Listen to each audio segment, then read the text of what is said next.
Are we recording? Are we recording?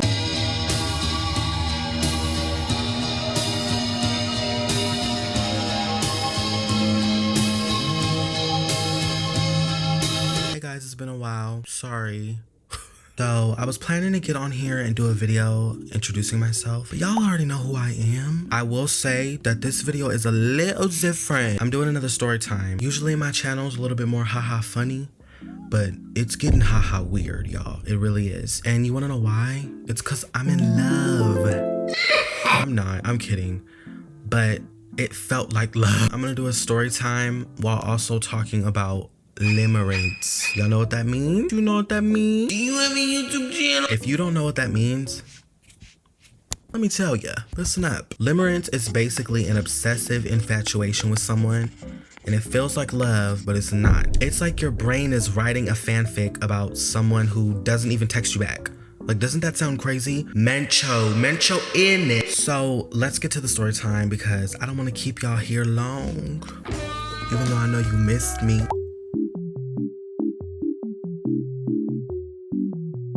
Earlier this year in February, I visited my family here in California, and I met this guy. I wasn't interested in talking the way that I felt the conversation's going, so I just disengaged. Like, I was not trying to go that route at all. I wasn't, because I'm like, I know how I get. Look at me now. I know how I get, so I avoided it.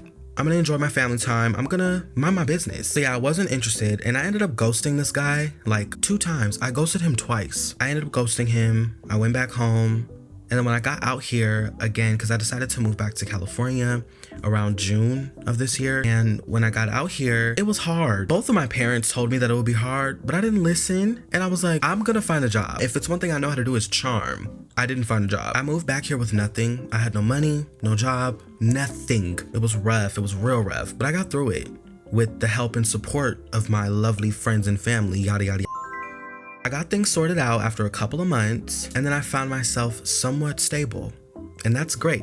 Stability is what we want.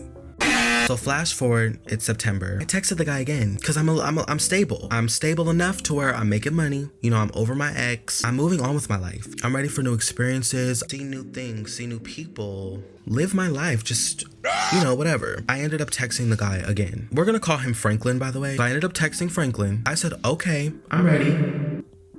And he was like, girl, what the fuck? No, he didn't say that, but that's pretty much the gist of what he was. Very confused. He was like, he didn't know why I kept disappearing and why I all of a sudden came back. You guys watch this channel and you watch me because you just love my authenticity. I'm being honest when I tell you that I wasn't interested in him until we hung out in person.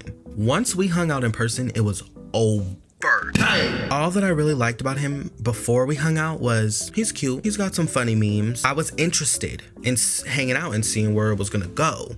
And at that point, I was either at work, rotting in my best friend's bed, or at my mom's house. So I was bored and I wanted to make new friends. I ended up texting Franklin with sort of unclear intention. I knew I didn't need to be in a relationship, but what I need and what I want, 2 different things, 2 completely different things. So we ended up hanging out. It was pretty chill. It was pretty cool. I like this guy. I like him. He's fun. It's, you know, I was nervous because he's cute. So I was like, I'm liking it. After that second hangout, I was telling myself, we're going to be such good friends. Like, this is going to be one of my homies. But my brain subconsciously was saying, this my boyfriend, this my husband.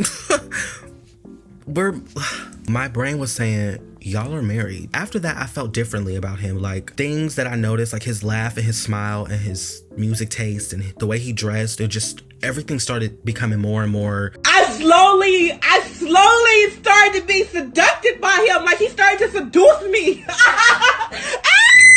I needed that so bad. I couldn't think about anything else but him. Like, he literally occupied every single corner of my brain. I'm not even kidding. Long and emotionally exhausting story short, the feelings I had for him were unrequited. In retrospect, it makes sense because we didn't know each other. So it was like, I was so in limerence with him that I didn't even care. Like, I was texting him all the time, checking my phone every 5 seconds, frantically waiting for a response. I put my phone on Do Not Disturb just to see if he texts me every 5 seconds. I was constantly checking. I would romanticize our hangouts. I was fantasizing about a future, and we had very little interactions. And when the interactions we did have were very short, I wanted them to be long, meaningful, something real, it wasn't happening. I knew that it was limerence because of how badly I wanted it. I wanted it so bad. I wanted him so bad that even after he told me he wasn't ready for a relationship, he wasn't looking for one, I was literally willing to sit in the dark, sit and wait for him and just throw away this idea that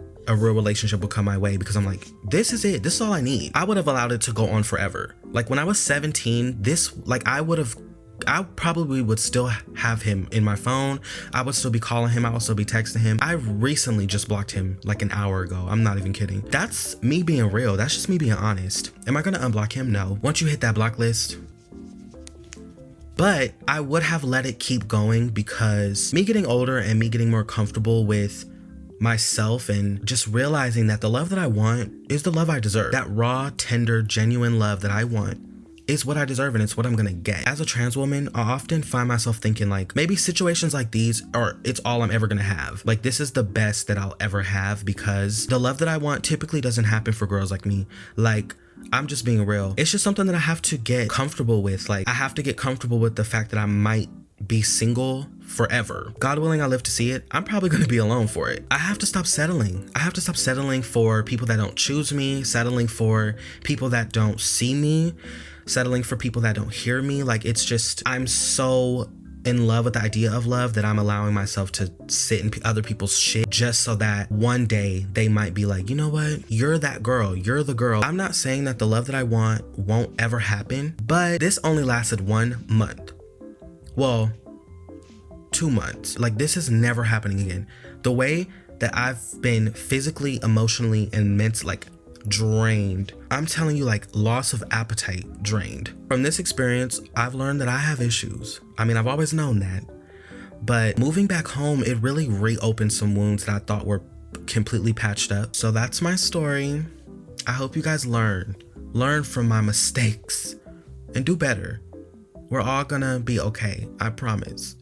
I promise. Let me hold your hand. I'm gonna hold your hand. We're all gonna be okay. So just take care of yourselves and remember that there's only one of you, and somebody out there wants you. They want you bad. As bad as you'll want them. So bye y'all. Thanks for watching.